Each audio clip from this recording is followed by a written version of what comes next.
everybody. Welcome back to the Straight Outta BS podcast. Thank you guys so much for your continued support.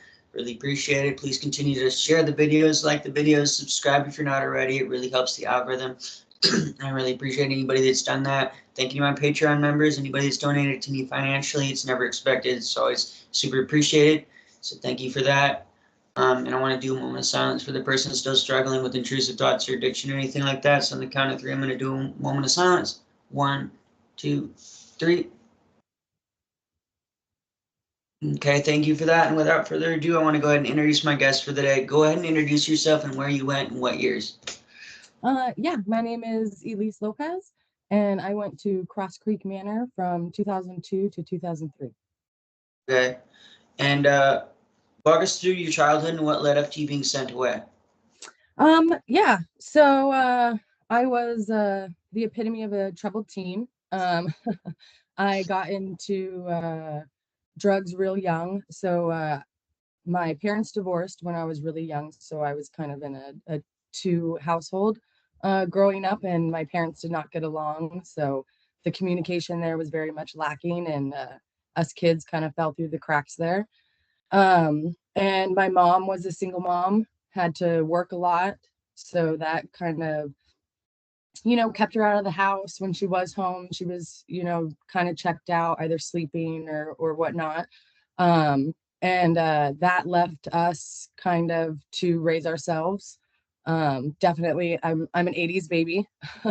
So definitely a turnkey. If we didn't pack our lunch in 3rd grade, we didn't get a lunch that day. Very much raised ourselves.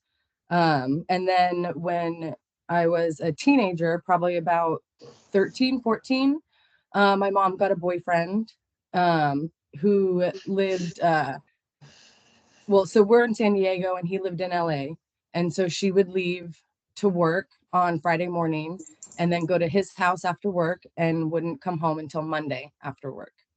So that was me and my sister, 13, 14, 15 years old, leaving us in a house by ourselves all weekend. So we got into a lot of trouble. And then I had a traumatic event happen to me when I was about 14 years old as well. I was raped before I had even lost my virginity. On the same night I lost my virginity. I was raped. And after that, probably less than 6 months, I found meth. And that was my checkout of everything. And I went into meth really hardcore at the age of 14. And I was running away and actually ran away up to Washington by the time I was 16. And my parents came and got me. Probably, I think I was gone about 2 weeks.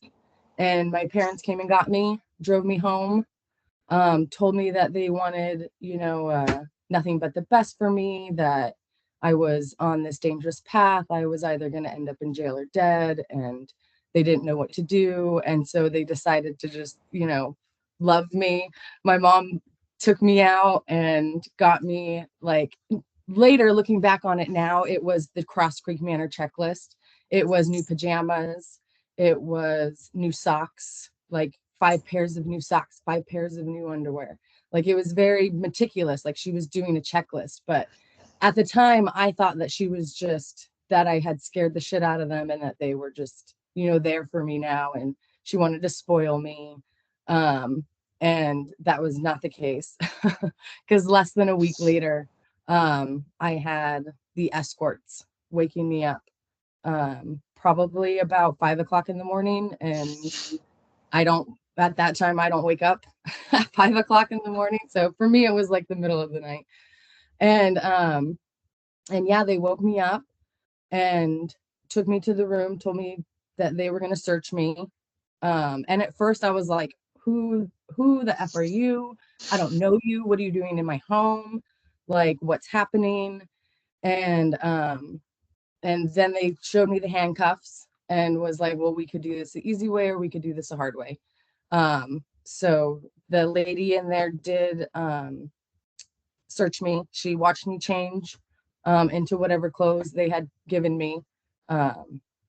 And then I remember walking out of my room and they were both behind me, a man and a woman.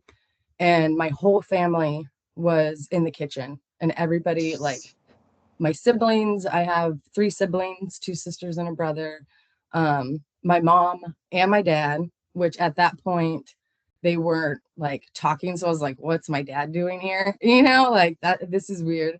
And they were all crying. They were just all bawling. And I was like, what's happening? You know, trying to get a response out of them. It was very surreal. And the escorts just told me just keep walking, and we have a car outside, and this is what's happening. And you'll get a chance to say goodbye to your parents in a minute. Just go get in the car, basically. And so I'm crying, don't know what's going on. I listen to them get in the car, and then they crack the window like this much and allow my family one by one, just bawling, to say goodbye to me. And I was like, I was angry. I was saying every mean thing in the book, you know, like, yeah, calling them names. So it was a very traumatic goodbye.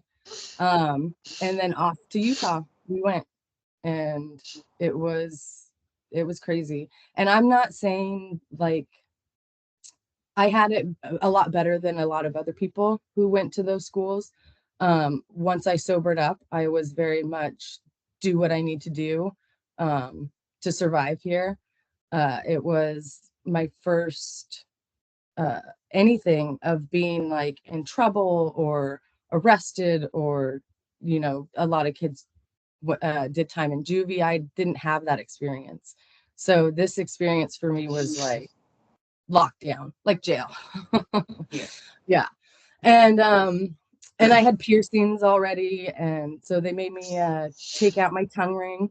Um and I refused because my sister had given me the tongue ring, and they told me that they were gonna force me. And I was like, you are not gonna pin me down and rip out my tongue ring. Like, what are you talking about? And then like 3 staff members started like surrounding me in the intake room. And the intake room was basically a room, a dorm room with nobody living in it, kind of like a staged room. I want to say probably what they showed the parents, what we stayed in. And so there was a bunk bed in the corner. And so all 3 of these staff members started like surrounding me. And I got on the bottom bunk and I just started kicking at them. And I was like, get the fuck away from me. Like, you are not, this is not happening. Like, this is where I draw the line. Like, I want to speak to the manager type shit. And so then they threw me into the hole. And that was my first day there. And I stayed there for I don't even know how long. I got there during the day, I left it at night. And it was a way of them breaking me on the first day. And a lot of girls who went to Cross Creek know the room that I'm talking about. I don't really remember where it was in the facility, but it was like just this room, this concrete room with cameras in the corner, and then a staff member sitting on the other side of the door telling me that I couldn't lay down, I couldn't sleep, I had to sit up, I had to stay awake, I couldn't talk. I was trying to ask them questions. No, don't talk to me. You're not allowed to talk to me. And for hours. And they did bring me dinner, a sack lunch, and I don't think I ate it. And then finally, Ron, and again, the Cross Creek girls will know Ron. Ron came down, and it was, they break you down in this state to where just the minuscule of humanity seems like a gift. So he came down, and he, you know, side hugged me and was rubbing my arm, and was like, you know, I forget exactly what he said, but along the lines of, you know, the faster that you surrender to this, you know, the easier it's going to go for you.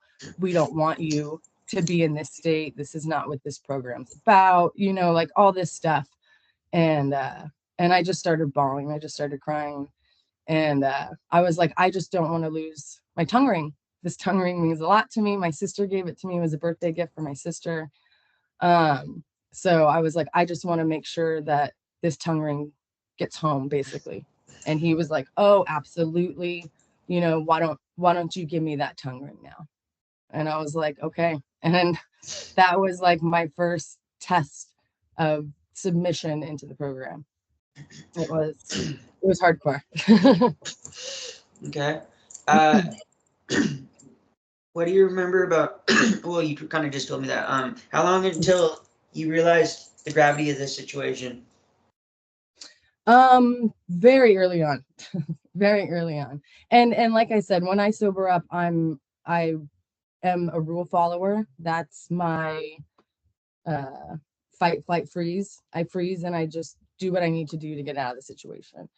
And so I did. I listened to all the rules. I was kind of a little sarcastic.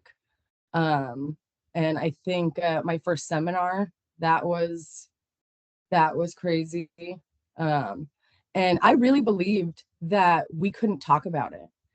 I think it took me years to even tell my sister some of the processes that we went through, like the towel, like banging the towel on the ground and going through like the yearbook of your life or whatever. Um, it took me years to even tell anybody what happened in those rooms. Um, so yeah, that was a grave situation. And then I remember the first time I saw my a girl from another group, not in my group, um, get carried down the hallway hog tie style, kicking and screaming. Two staff members had her legs, and two staff members had her arms behind her, and seeing her screaming going down the halls. That was another rude awakening of, oh shit, where am I? Um, and you can't talk about it. You can't talk about it. Like all of our phone calls were monitored on speakerphone with our therapists. If we said anything, she was quick to pick up the phone and explain the situation from her end. And I don't blame my parents, because I truly believe that I was on a destructive path during that time. And I and at that time there was no social media, there was barely Google, it was all word of mouth. And my mom is a very religious person too, so I think they toted a lot of religion and God to her. Um, and she was vulnerable, she was scared. And these people, these programs, they prey on that scared parent. And it's not like I come from a wealthy family either. Like my mom took out a second mortgage on her house to pay for this program. When I think in total, I think her monthly fee was like 45 or $5,000 a month, um, which at that time for her was a lot. And it Yeah. took her years and years to repay that second mortgage. And for what? Like it didn't help me in the long run, um at all. Like I think it took me, so I got released. My mom pulled me from the program, actually. I was there for a little less than a year, right before my 17th birthday, so I was kind of older. And um and by the time, I think it was like 4 months, maybe 5 months before my 18th birthday. And they were starting to talk to her about my exit plan. And she's told me this, and she said that they asked her, what are you going to do when she turns 18? What's the plan? We think you should do this. And they told her to give me a bus ticket to Provo, and like, I don't know, $50 or $100 basically. And she's like, well, absolutely not.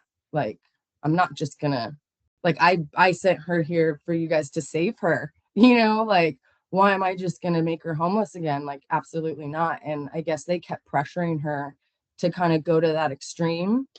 And so she came up with her own exit plan. And she pulled me from the program, and shortly before my 18th birthday. And then she sent me to go live with my older sister. She's about 10 years older than me.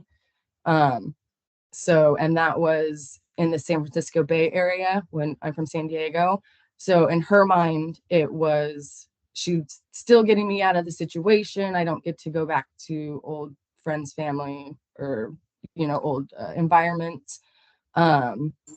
So I was still kind of sent away, but not to a program. And I think within 6 months, I was back on meth.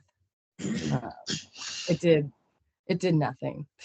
The biggest thing that I learned from that program was extreme accountability, which I think was very damaging in the state that I was in when I went there, especially with how they aggressively treat rape victims, and that extreme accountability of why were you there? You put yourself in that situation. The one where if you get rear-ended, the insurance will tell you, that it's the other person's fault, but you need to take accountability for putting yourself out on the road. And they would use that same analogy to a rape victim, a 16-year-old rape victim. Like, was so traumatizing to me, and I internalized that for many, many years, and continued to use. Went right back on meth as soon as I could find it. So the program did nothing for me, but worsened my addiction and my self-talk in my head. And I didn't get clean until I eventually went to prison. Okay. How long after you got there did they put you through your first seminar? Oh, I think it was like right away. I don't know like the timing, because they did them every once in a while, or like not every once in a while, but like on a schedule, the discovery programs. And it was probably within the first month. Okay. And was it orientation or discovery? I don't remember. The names. It was the one where you beat the floor with a towel. Okay. And what level did you make it to when you were there? This is probably another reason why my mom pulled me. I only made it to level 3 Okay. in almost a year. Yeah. I got it up to level 3, and then I started making snide comments to some of the girls in my group. The one that I remember was whenever I was getting feedback, I'd say thank you, Captain Obvious, to them. And they didn't like that. I wasn't open to feedback. And I remember when they dropped me, we went into group that day, and they had me sit at the front of the room, and you have to sit in the open position, feet flat on the floor, palms exposed, and which now in some of my training is psychologically a very vulnerable position. And then every single girl basically got to tell me why they thought I needed to be dropped, and how I wasn't working my program, and all negative things. And I just had to say thank you for your feedback. And so I dropped from level 3 to level 1, and then took me a couple more months to get back up to level 3. Okay. And what was the hardest part about being there, and how did you deal with it? The hardest part was probably the isolation, and not being able to talk to my parents about it, especially my dad. My dad's always been like my go-to parent, and my confidant, and kind of the rational one between my parents. So I feel like I could always kind of go talk to him about things, and it's just a sense of helplessness. There was nothing I could do but submit. And that was hard, and not knowing who you could trust. I made a couple of good friends, ones that I've reconnected with recently, on Facebook. But yeah, you don't know who you can trust in there. And some of the girls were pretty mean, so that was pretty rough too. What was the most messed up thing that you saw, witnessed, or heard about?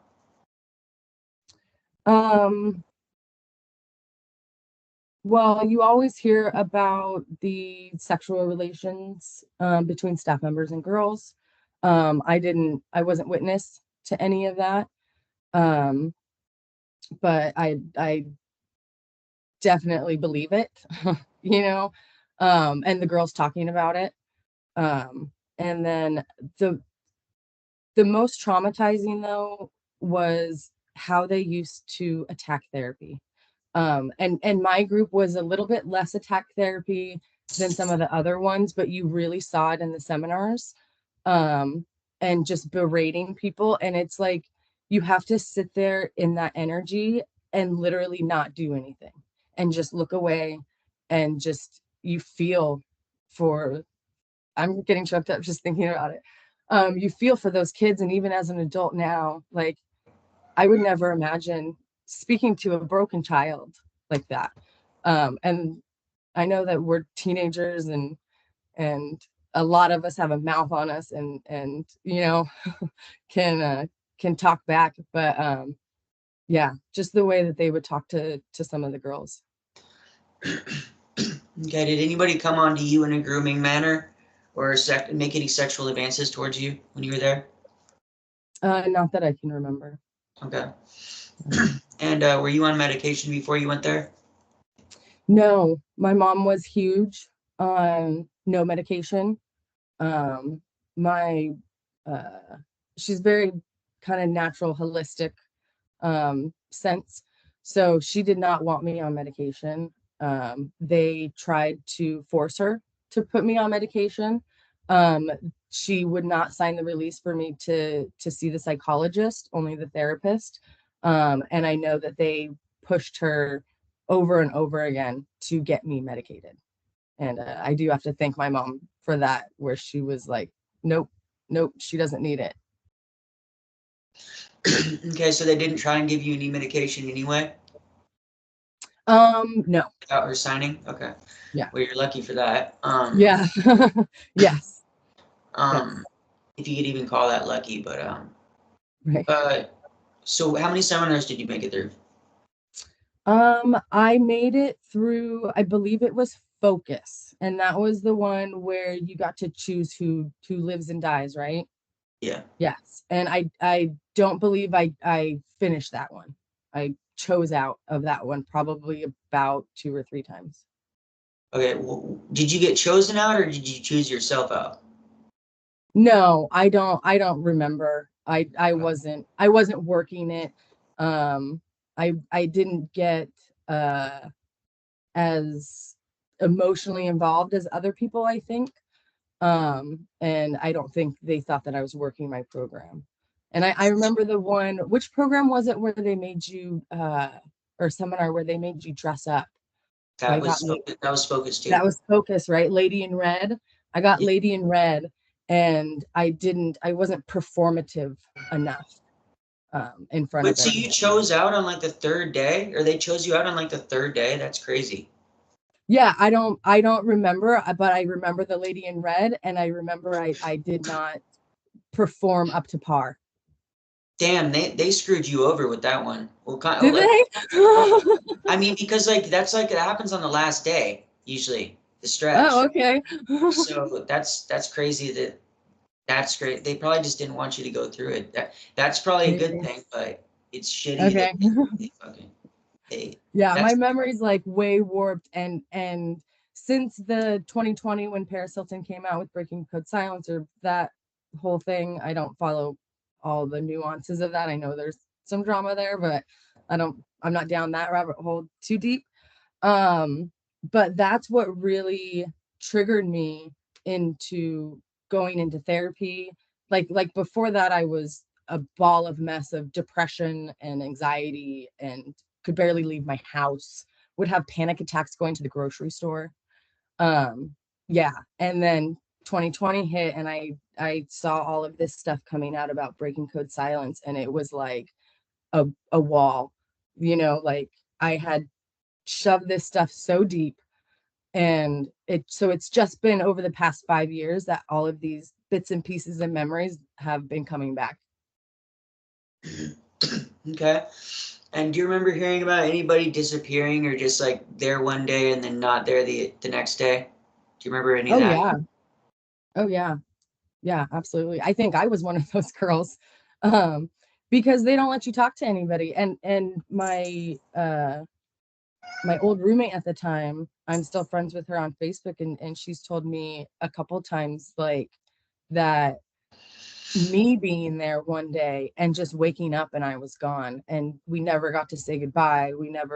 She never knew what happened to me until literally like 2 years ago. And this is 20 years of this connection that we've made, and her always wondering like, where the hell did she go? Like, what happened? But yeah, I mean, I think it happened so often that it was just normal. Like, oh, yep, they're gone, they're out. Or the ones where you know that they've gotten in trouble and then they went to high impact. Yeah. And then they come back. Yeah. Did you know anybody that went to high impact and came back when you were there? Yes, one of the girls in my group, actually a couple girls in my group. Yes. And go ahead. No, go ahead. Finish what you're gonna say. Okay. And yeah, like the stories that they would tell of just endless running, you know, and the conditions.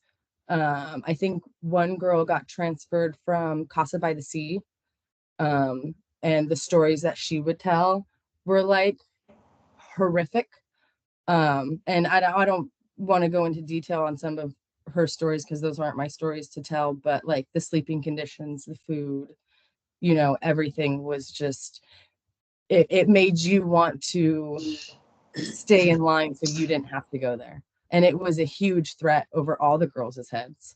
And some of them just got to the point where they said, I don't give a fuck anymore. Send me, do whatever you want. Send me wherever you want. I'm not playing this game anymore.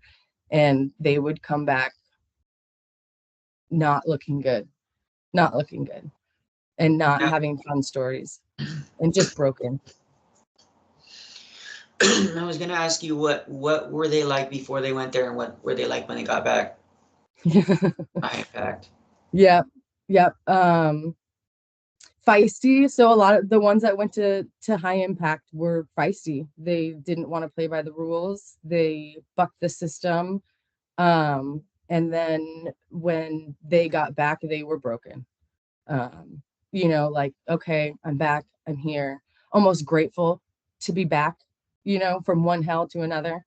And angry. There was one girl, and I don't want to misspeak, but she was there for a very long time. I think did a couple rounds in high impact. And she was mean. she was mean. I think she did end up graduating. I think they eventually broke her down.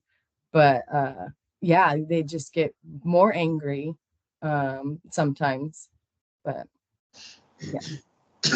Okay. It was a useful tactic to break children. Yeah. What did you think about the food there? Horrible? Did you look forward to some of the stuff, or was it all nasty? Or was it good? No, I don't remember it being good.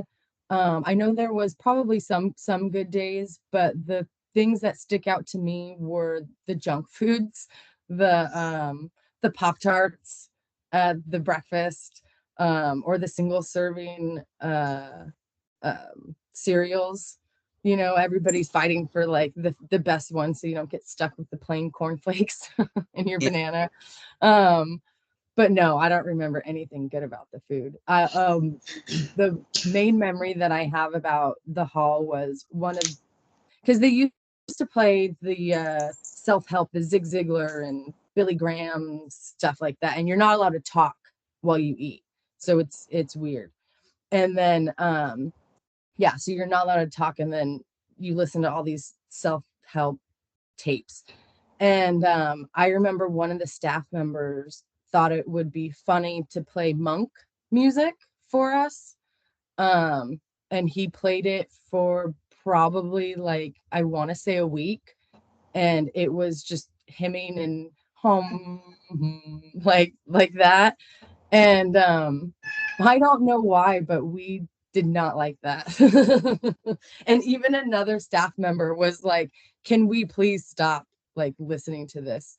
And he was like, nope, this is it's my choice, and this is what I want them to listen to, and this is what we're going to listen to. And it was like every single meal. And I think he just got some sick enjoyment out of that. Okay. And did your parents do seminars? Yes. Yes. Well, my dad did. So what's funny is because this was, and I've seen the video on it, because this was a whole other cult of seminars before they really went into the kids sector. And my dad had actually done these seminars as a self-help thing after he got a divorce from my mom. So on his own. Yeah, it was. So he had gone to these seminars before trying to help himself, which is kind of weird. And so, and he did, I guess, find some help out of him at that point in his life. But he was an adult, mind you. He was not a kid.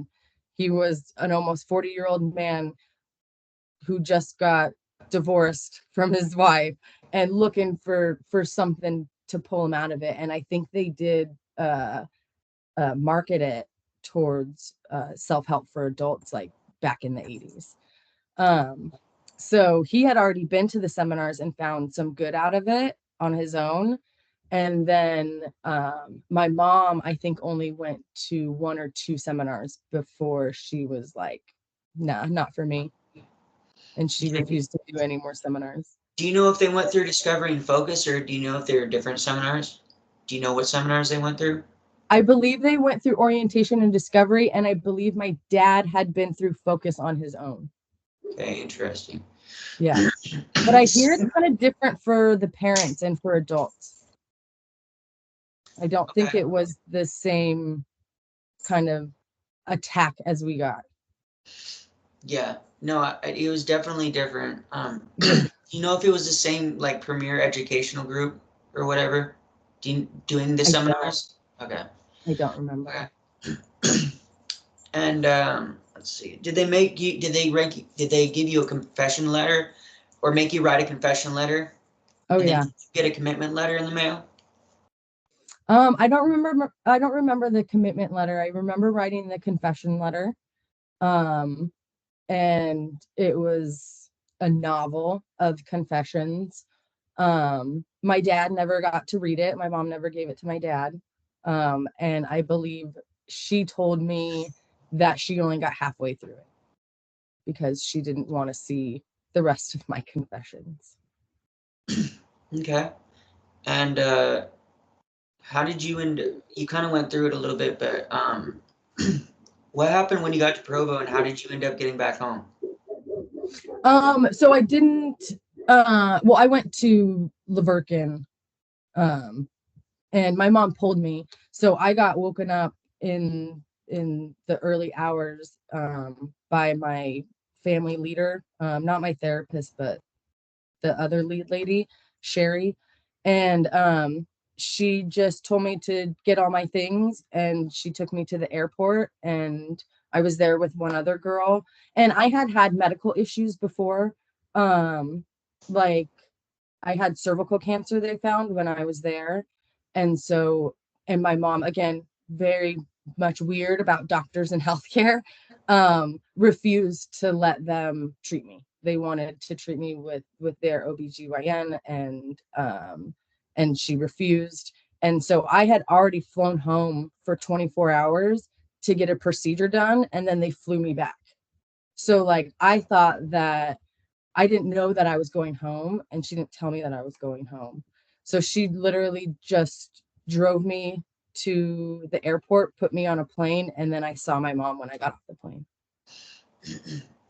Okay. Are your parents Mormon? Were they Mormon or Christian, or what was the No, religion? my mom was very much Lutheran. Okay. Lutheran. Interesting. It's usually Mormons that run these places, so that's why I was gonna ask. Yes, but she did very much I think the religious aspect of it did speak to her. Like she connected with that. Okay. And did any of your credits transfer? from No, school? No? no.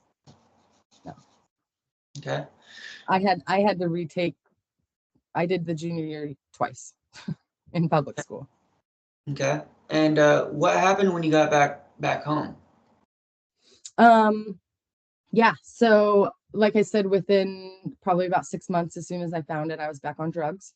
I was living with my sister at the time. Um, and I went back to school, high school, and got back on drugs. And then shortly after that, found myself pregnant at 18. So that was fun. And then at that point, when I found out that I was pregnant, I asked to come home, and my dad let me come home, and I got clean for each of my pregnancies, but then found myself in an abusive relationship with someone who was on meth, and I had a colicky baby. And I'm not sure if you know what a colicky baby is, but it's basically where they cry all the time. And it's like gas or whatnot. But if she wasn't on my chest or I wasn't holding her, she was crying like 24/7, which is it's very hard, especially as a new mom at 18. I didn't know what was happening. And I remember I would call my mom at like 3 o'clock in the morning and just bawl and just be like, I don't know what to do. Like, she won't stop crying. I don't know what to do. And my mom told me, just hug her and love her. And that's all you can do. And then basically was like done with that conversation. So my ex at the time was on meth. And so he gave me some more meth and said, here you go. I know what will help you take care of this baby crying all the time, is just do some meth so you're not as tired. So yeah. And then I was basically back on meth from 18 to 23. And at that point I had stints of clean time, but nothing more than 6 months, I would say. And so this is a pattern since I was 14 to about 23, of being an addict. And at one point, I did find myself homeless. I asked my mom to take my kids, if she would watch my kids until I got better, until I got clean. I didn't think it was right for them to be homeless with me, obviously.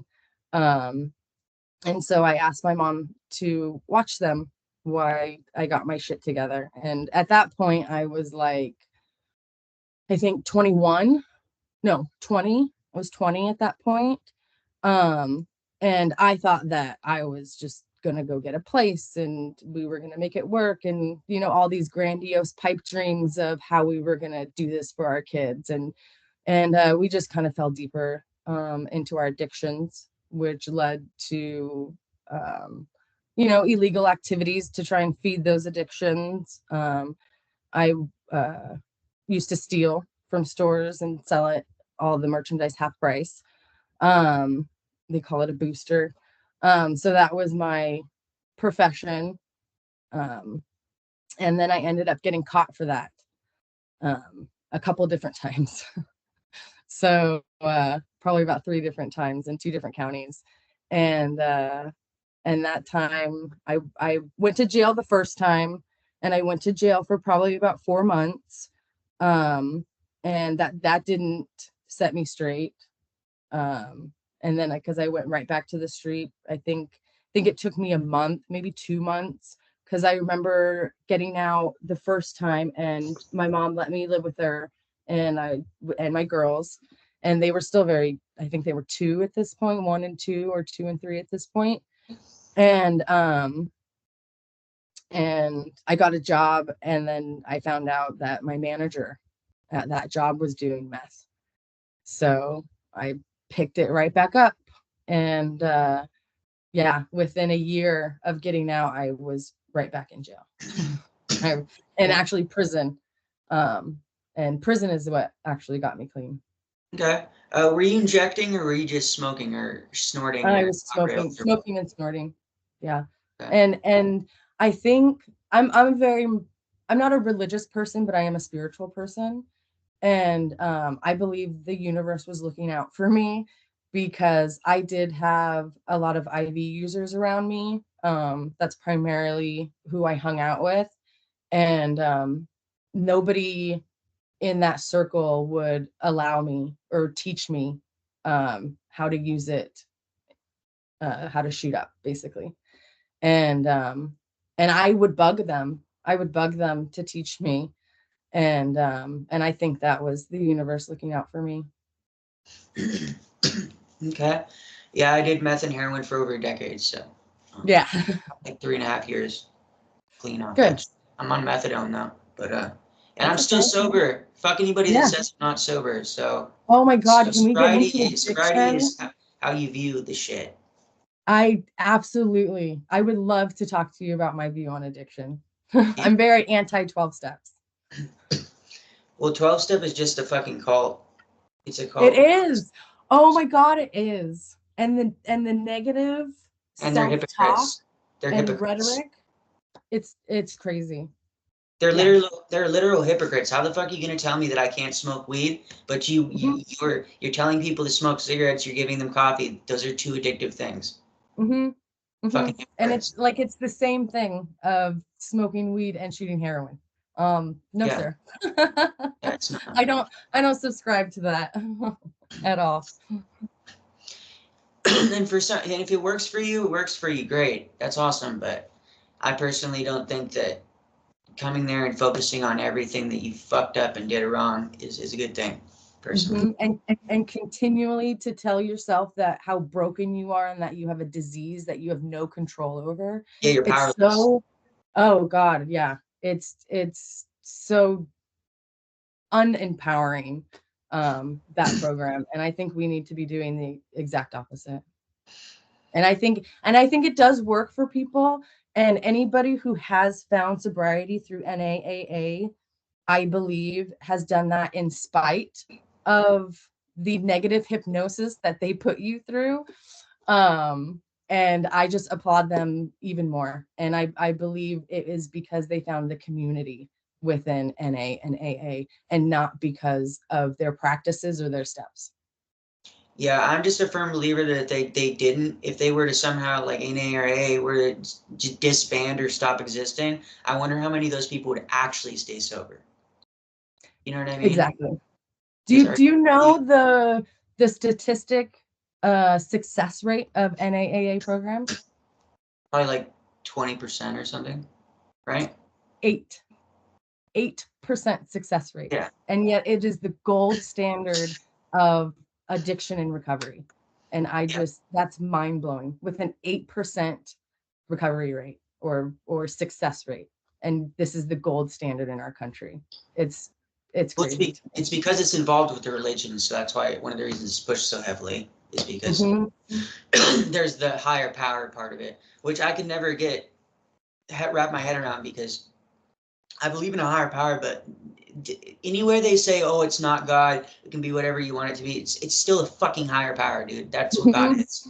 It's literally, you're just telling me that it's not this, but it's this at the same time. Yeah. And you have no control over it. You must give it up to this higher power, and which leaves you powerless. Like, Yeah.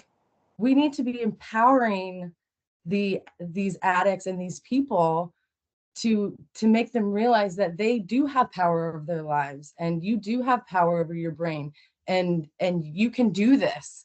Not, oh my God, my higher power has to help me because I'm so defective and I have a disease. Like, I hate it. Yeah. It's so counterproductive. Yeah, for sure. So you went to prison and got clean in prison. So tell me about that because I'm interested in that because I have thoughts on let me just say it now.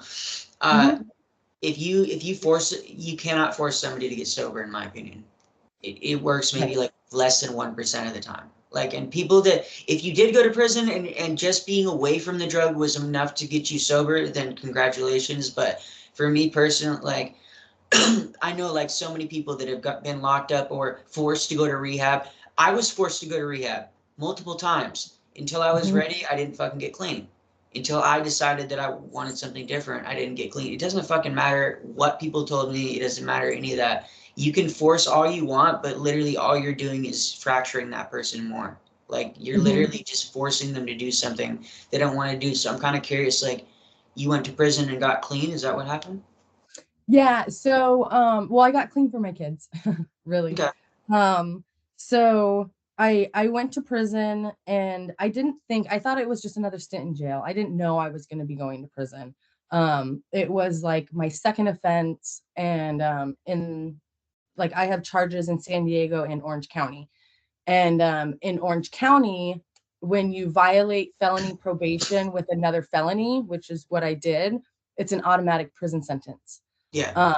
And I didn't know that. So I was just fucking off, doing what I do, got caught thinking, oh, I'll do another couple months. And I go into court and my lawyer said, well, we want to send you to drug court. And so we don't want you to do time. We want to send you to drug court. And I was like, okay, cool. And she goes, but Orange County will be sending you to prison. And I was like, wait, what? Like, what do you mean? How does that work? And she goes, so basically, after you get sentenced in San Diego, we will be shipping you to Orange County to appear before the judge there. And they have a no tolerance on that. And they will be giving you a 16-month prison term. So either you can plead guilty in San Diego and take drug court, go to Orange County, go to prison, and then get out and then still go to 18 months of drug court in San Diego, or we can go before the judge and request a 16-month prison term on my second offense. And so that's what I did.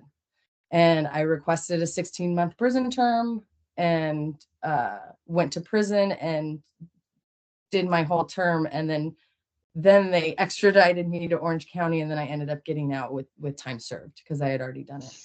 But so it was very much abrupt for me. I wasn't planning on being clean. I was planning on just, going back to my life. But prison is it's another level. I don't think I was ready for it. Kind of the clicks in there. I tried to click up. My last name is Lopez, so I got put in with, and it's not as segregated as the men's prison. I do have to preface that it's not as hardcore as the men's prison, but you are still segregated a little bit. And especially when you're assigned a cell. I was in an 8-man cell. So with the last name Lopez, I got thrown in with the Mexicans. Yeah. And a lot of gang members. And I would see these ladies come in and just all about the life, all about the gang life. This is all they know. And when it was their release date, they'd, tell their wives, their girlfriends, whatever, their homies, that I'll see you later. I'll see you later. And they would all say that. And I would see people go and come back to prison. And I was like, and it was just a wake up call. And I was like, I'm never coming back here. Like, I'm going to do whatever I have to do to not come back here. So first I had that mindset, and I got threatened by a lifer, which also scared the shit out of me. Like how? Like with violence? So I had been transferred. So in San Diego, everybody going up to state gets put in the same house. And I got a tattoo while I was waiting to be transferred in county. And somebody told on me and got me in trouble and got both of us written up.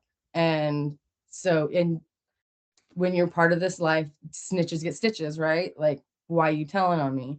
And I was very much with that mentality.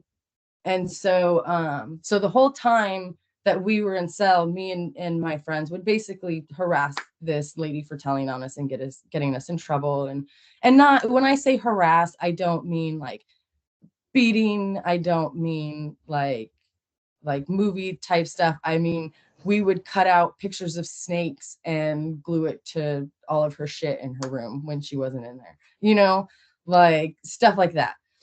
And so we got transferred up to prison together, and I was in the kitchen, and every time she would come by, I would spray the bottom of like, because where you put in your trays, it's all metal, right? And when you put in your trays, if you sprayed it just right, it would spray the person on the other side putting in their tray. So every time she would come by, I would spray her. And but what I didn't know is she happened to have a lot of money on her books.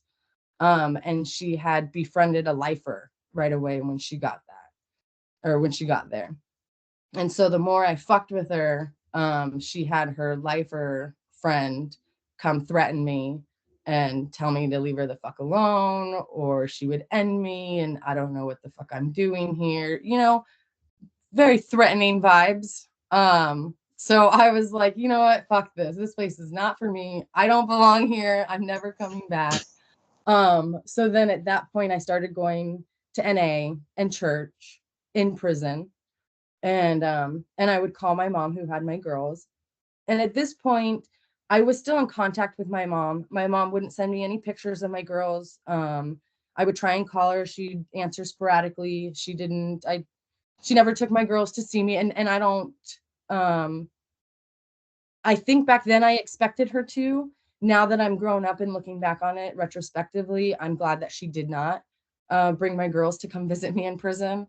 Like, that's not a memory that they need to have. But at the time, I was very angry about it. But yeah, she didn't send me pictures. She wouldn't write to me. I would write to her every day. I would write a letter to the girls every day. I would color them pictures, you know, in prison and send them to her every day. Later to find out she wasn't opening any of them. But I was trying to get in contact with her and letting her know that I was doing good. I was going to church. I was going to NA in prison. I had seen the light, and it was going to be, this time it was going to be different. And at this point, she had already known that drug court was off the table. So I wasn't going to be going to a rehab when I got out.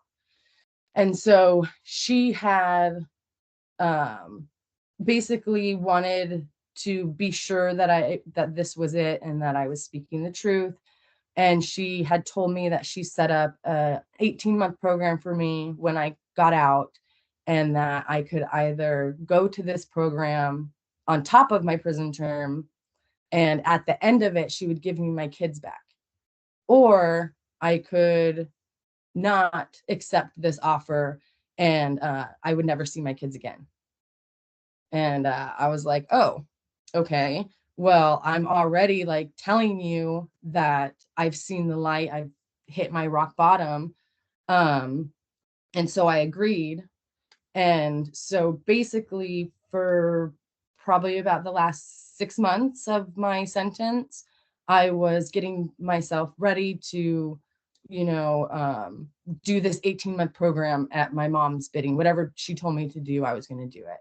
And about 2 weeks before I got out, one of the last phone calls that I had with her before I got out, she said that the 18-month program fell through. It's no longer available. I can't move back in with her. She's not going to help me. But if I ever use drugs again, I'll never see my kids again. And I was like, oh, so I had like 2 weeks to figure out where I was going to go, what I was going to do upon getting out of prison.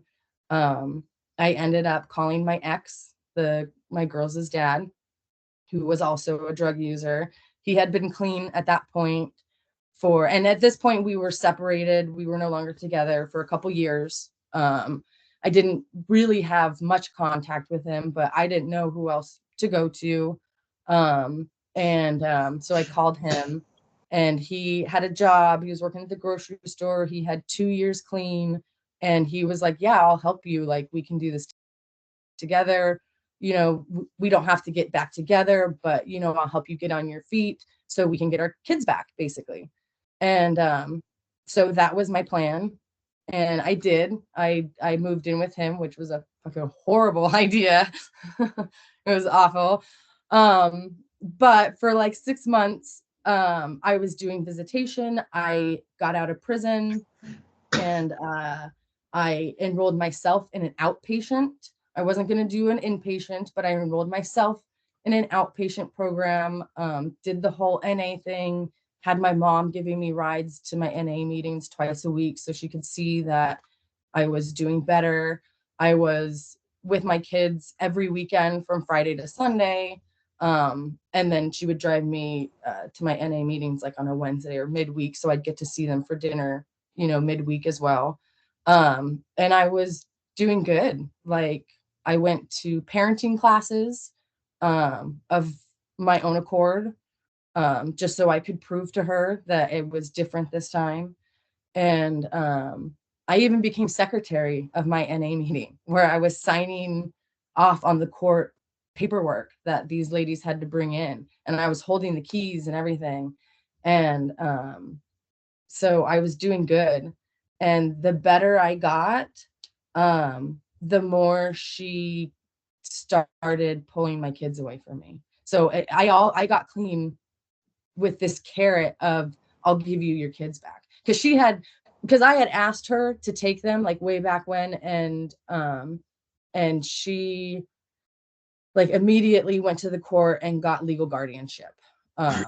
So I did it kind of under the radar. I wrote her a power of attorney so she could take him to the doctor, and she immediately made it legal.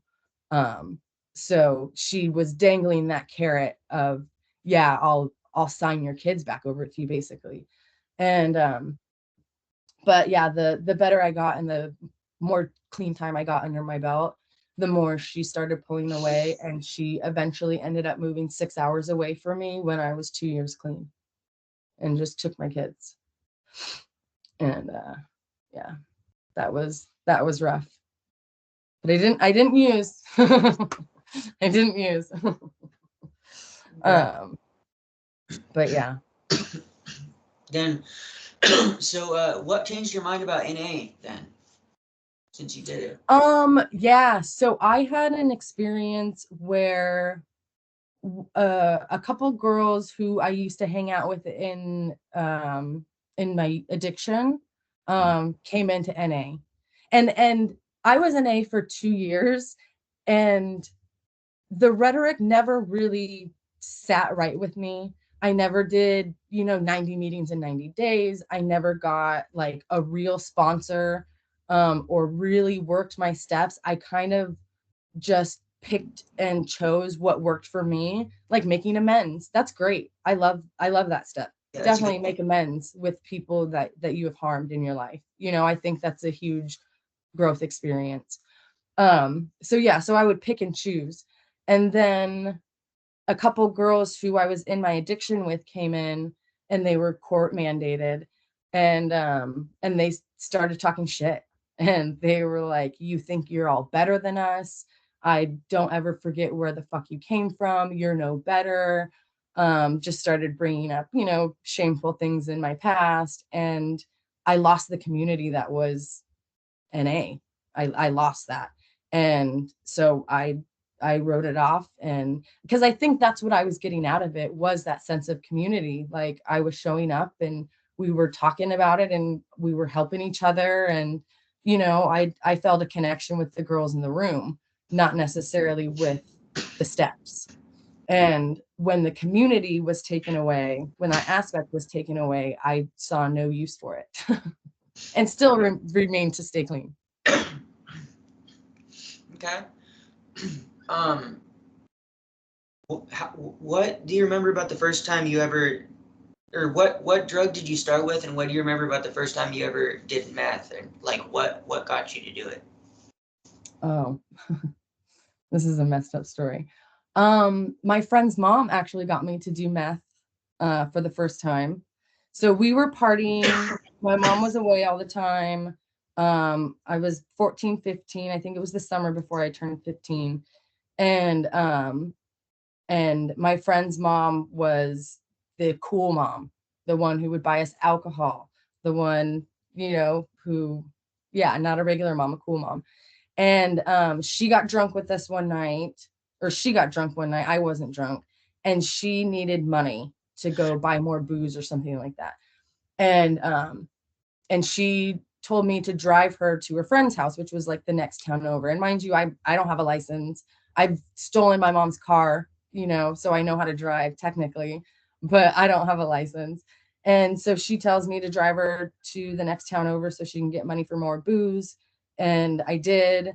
And then we passed this gas station and she tells me to pull into the gas station and literally yells out the window to some random dude in a gas station parking lot and says, "Hey, do you have any crystal," or whatever she called it? And "Do you have any meth?" And so he comes over, gets in the car. They do their little deal in the back. And she made me go into the gas station bathroom with her and do a line off of the sink so I wouldn't tell anybody what she did. And from that moment, it was, and this is after all of my trauma and everything. And from the moment I did it, I was like, I like this. I like this. This feels good to me. And from since then I was hooked, and I used to do meth with my friend's mom. Okay, did you ever get involved with heroin or anything like that? A few times trying it, but the downers were never my thing. I liked the uppers. Okay. And if you could go back in a time machine and not go through Cross Creek knowing what you know now, would you do it and why? Not go through Cross Like Creek? if knowing what you know now, if you could go back in time in a time machine and not go through Cross Creek, would you do it and why? I would not go through Cross Creek. No. I mean, I don't know. That's a tough question because I'm a firm believer that all of our experiences through our life, good or bad, make us who we are. So without that experience, I don't believe I would be who I am. I wish I would have gotten a different form of therapy at that time. I don't. That's a tough one. Okay. Okay. And what do you think would have helped you instead of being sent away? I think a real connection with somebody who knew how to help. Because like I've felt connections, you know, I have a really supportive stepmom who was very understanding of everything, never judged me, never shamed me, you know, like I really value that connection with her, and she was a huge support system during my darkest days for me. But she didn't know how to help me, you know? So somebody who had that connection and coming from a place of non-judgment, who actually had the skills. Because it took me 20 years to talk about my rape, like after Cross Creek. Like I don't even think, and I think I only said it in a seminar or something, like, because I don't remember it being a big focal point. And I don't remember my mom ever knowing. And I feel like if I would have said that in a group or therapy session, that they would have told my mom, and my mom never knew. It took me 20 years. I Cross Creek amplified me internalizing that shame, for sure. Okay.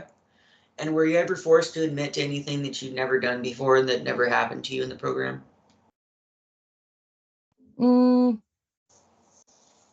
I don't think so, but I was a pretty wild kid that I don't think I needed to be forced to admit anything. I think I did a lot of what they think I did.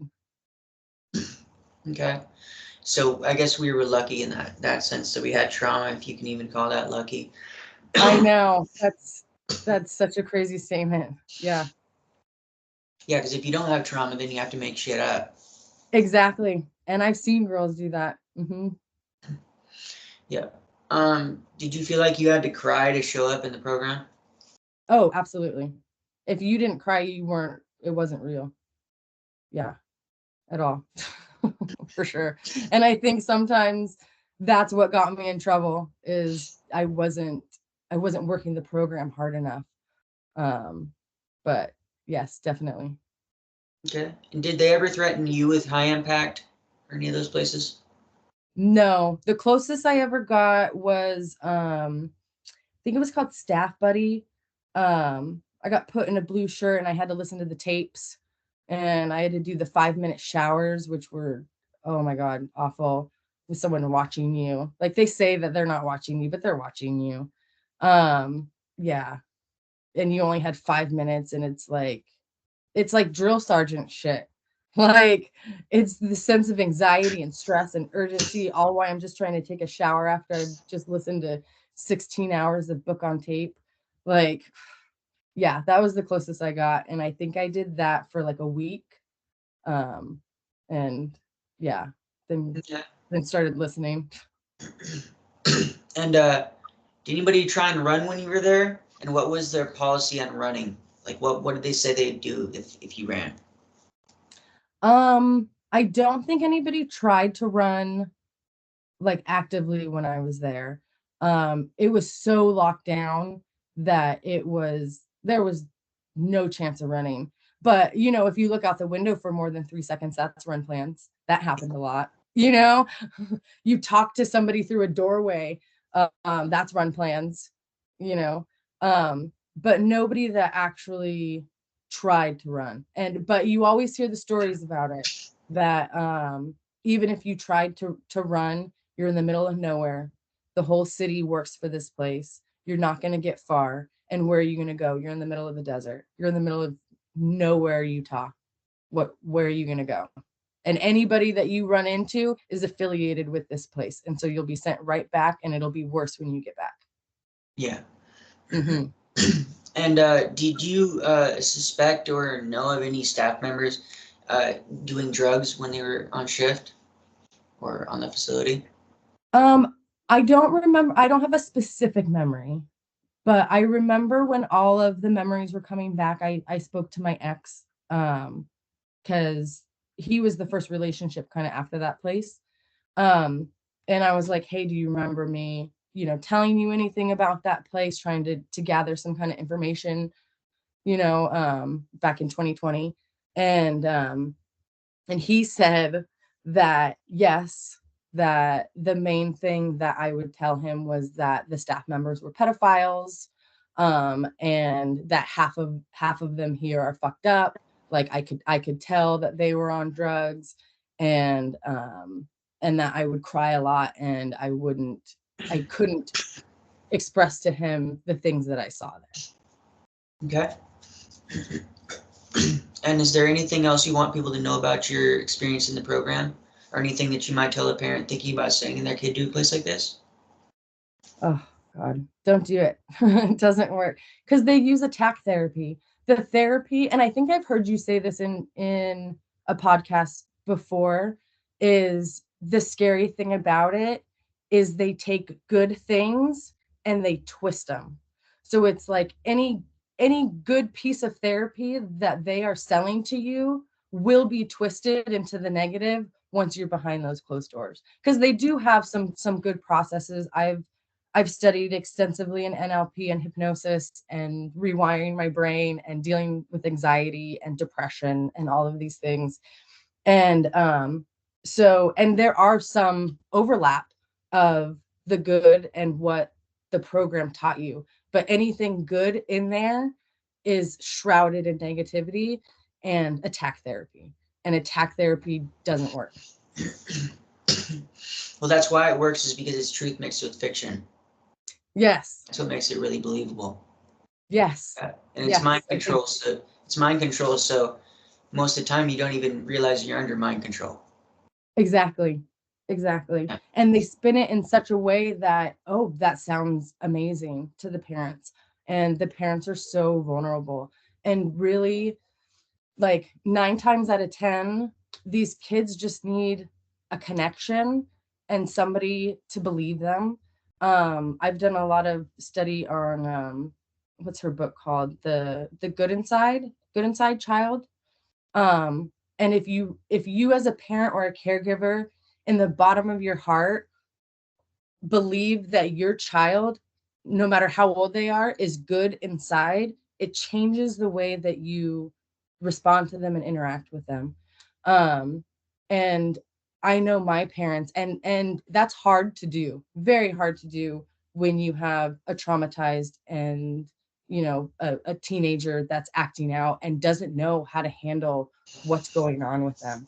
And I've done some really messed up shit to my parents. And but if you can hold that belief and view them in that way, that they're really good inside and they're just a hurt child and something's happening, like there is a good reason for any behavior in the brain's doing something to create that behavior that's benefiting that person.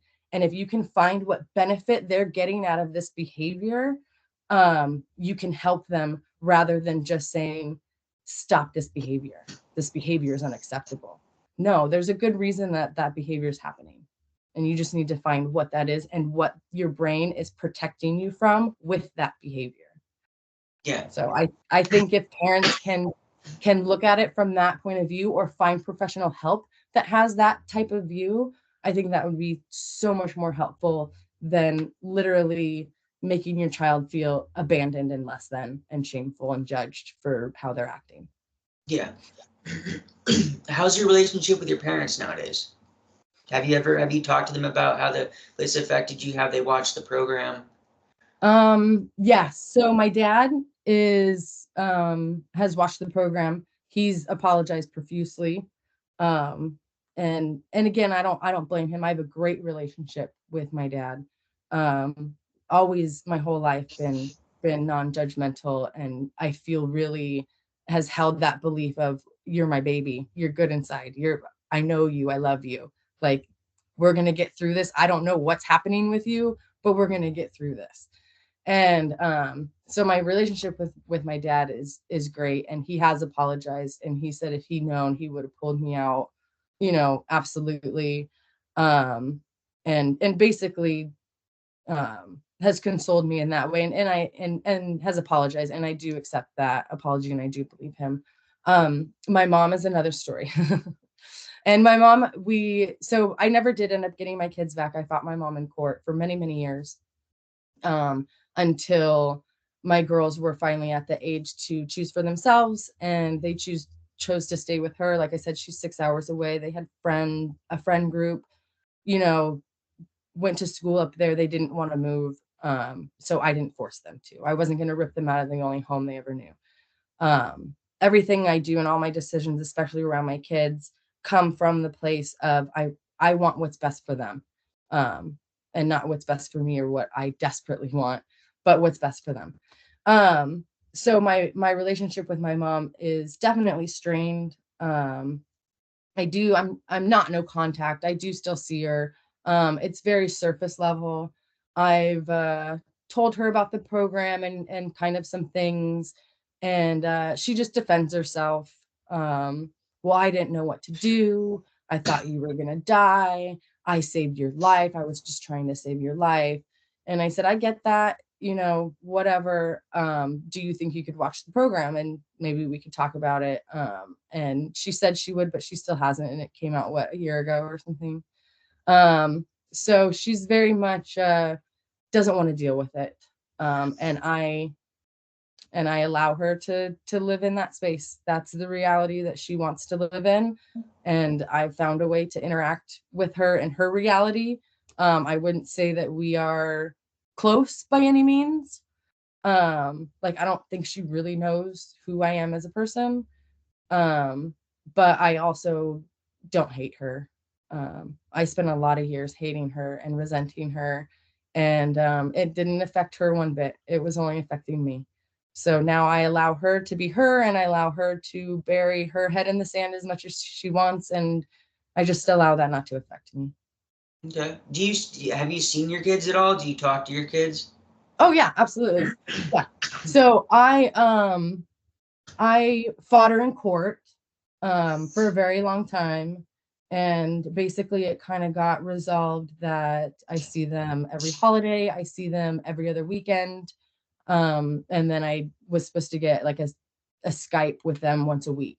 So ever since they've lived 6 hours away, I've been driving every other weekend to go visit them, very much in their lives. They're in college now, which is why I finally like just recently started talking about my story and kind of wanting to get it out there. But yeah, like very close relationship with them. One of them is so much like me, totally bucks the system. Like I love her. I love both of them. But yeah, I've been very predominantly in their life since 2008. So 3 and 4. Okay. And do you have another kid now? I do have another kid now. So, and that's kind of what sparked. So like I got out of the program, I was living my life. I was kind of under like, and the thing about mind control and cults, which I truly believe that these programs are cults, By definition. is that you don't know that it's happening. And so I feel like with the situation with my kids, my mom had convinced me of something like basically I wasn't a fit parent. I couldn't handle it. I didn't know their emotional needs. I didn't know how to take care of them. And like, not that she was going to help me. God forbid she helped me figure it out how to parent. But that I just didn't know what I was doing. And so I had convinced myself that I wasn't capable, and it was best for them that I just not fight it. Like I remember her bringing up in court, my daughter was, I think, 5 or 6, and I was, I think, 3 years clean at this point. And she had asked me, Mom, when am I going to come live with you? And I had the whole spiel down. Well, right now, what's best for you is you live with Nana. Nana lives here. I live here. What's best for me is to live here so I can afford to come see you because this is where my job was. But someday, so at the end, I told her, but someday you'll come live with me. And she went back and told my mom that. I got brought into court in front of the judge with my daughter's therapist, my mom, and like the head of the child development center, wherever she went for her therapy, the head of that. I got brought into court and got told that I am manipulating my child by giving her false sense of hope that she will ever come live with me and instilling lies in her, which is negatively affecting her emotional state. So I wasn't even allowed to say that to her. That's how deep it went. And I have these people who I believe are supposedly professionally educated in child development and child psychology telling me that by this one little statement, by this one little sleight of the tongue, I have emotionally damaged my daughter. And I believed it. And so I watched what I said. Everything was for her. Everything I did was in the best interest of my kids. And then about 8 years ago, I met my now husband, and we were together for a year. I got pregnant after a year, and that's when I just spiraled, because all of the shit in my head was, I don't know how to raise a kid. I'm gonna fuck up this kid, and all the anxiety around that. And he's really the one who pointed out to me, like, where is this coming from? Like, why do you believe this? And I would give him these examples of what my mom would say, or what her therapist would say of what I did, and he would call me out on it. He's like, that's crazy. You know that, right? Like, do you hear yourself right now? Because you told your kids someday you'll come live with me, that you've emotionally fucked her up forever. It's like, do you see that? And I hadn't.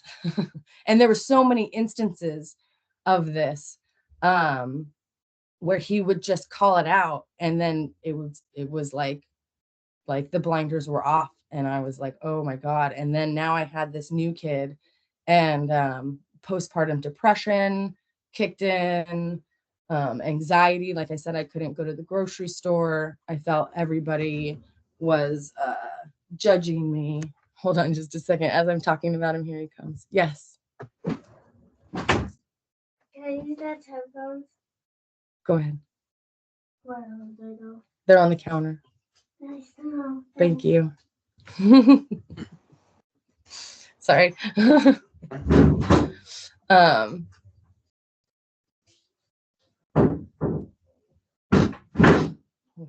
There we go. Okay. But so he started calling me out on all of that and basically reinforcing that I was a good parent. And kind of the absurdity that was the mind control that my mom had over me. And these types of things that beliefs that she was instilling in me. And which led to like a mental breakdown. And then I got into therapy, and started dealing with my anxiety and depression. But and he is now 7 years old. So, and this was probably when he was about a year old, maybe 2 years old, is when it really came to a head. And I was like, I need some kind of help because I don't know what's happening. And I think it really was the birth of my third child that kind of brought everything to a head to where I could confront what was happening, because it just brought it all up again. Okay. And what helped you counseling wise? So I first went into therapy, and it was I forget which type she used, probably like a CBT or something, talk therapy. And she taught me a lot of breathing exercises, but and would let me talk every week for an hour. And I don't know, I don't feel like that was very helpful. I saw her for almost a year, and I just stopped. I just didn't schedule like my next one with her, and she just never followed up. And I was like, okay, so I didn't really like talk therapy. And then but her breathing exercises and what she told me about how to calm a nervous brain really helped me dig into the hypnosis. So how do I stop anxiety? What is anxiety? Like neurologically, what is anxiety? It's just an overactive activation of one side of the brain. And if you can bring the other side of the brain into it, then it neutralizes and it brings you back to reality. So I really started going down that path with hypnosis and how your brain works and what's happening in your brain in these states of energy. Okay. Okay. I think that's good for the first episode. If you want to do a part two, we can do a part two and just like talk more about drugs and whatnot. But this, I wanted to just like kind of cover the program and whatnot. Okay.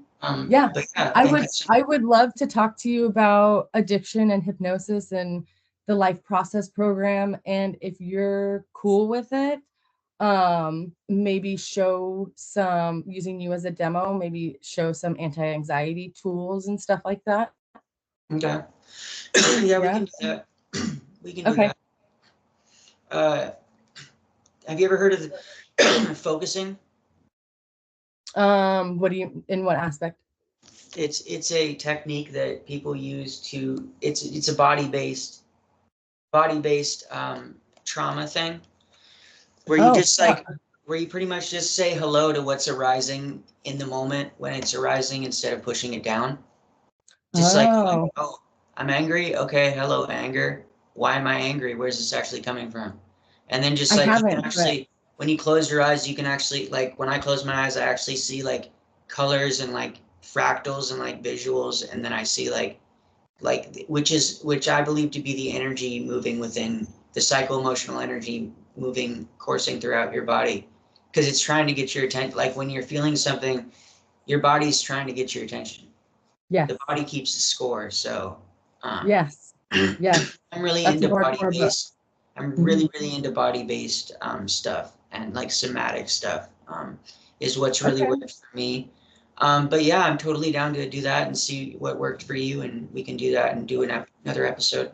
So yeah, that would be cool with all the tips and tricks. I haven't seen Focusing, that particular book, but that's also what I believe. As if you have a feeling in your body, or if you have a feeling and you can call it out somewhere in your body, and you can put a color to it, a shape to it, and you can create that feeling in your body, you can change it. That's what Yeah. I believe. So yeah, Bringing I would love to attention. talk more Yeah. about all that. Just I'm a bringing nerd for that attention. shit.